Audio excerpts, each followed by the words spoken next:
Central Oregon for a number of years where a company gets large enough, suddenly they don't have all the resources here. They find that they're getting employees from elsewhere, and the cost of bringing them in is more important or more expensive. They find that they're sending their trainees out further. And we've had several companies in this sector leave.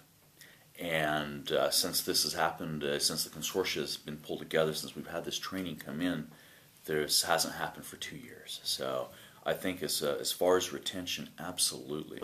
You have a real need for training here that's not provided locally.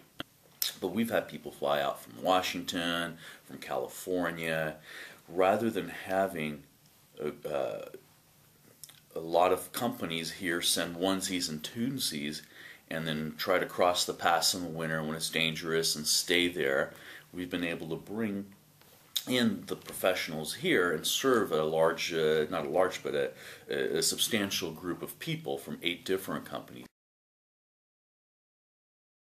You know, what's happened within the consortia is, well, here's a company that is restructuring in a fashion where this employee isn't needed.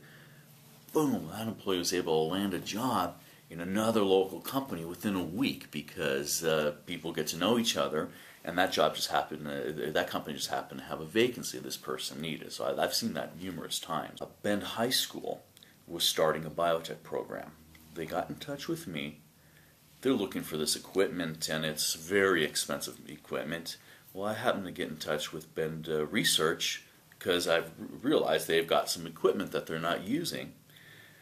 There was a donation that happened for, I think, a very large amount of money for machinery.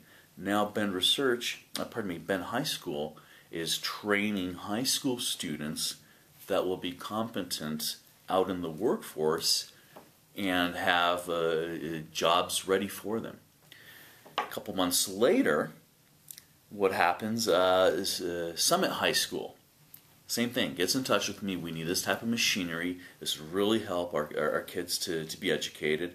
Again, we had a donation made, and it's I wouldn't call that like an instant success story for a company, but the company knows, Bend Research knows well enough, well, if we invest into our high school students, guess what? We're going to have graduates that already have a step up. I've seen a lot of investments in education that do not come out to the return that I've seen in workforce training.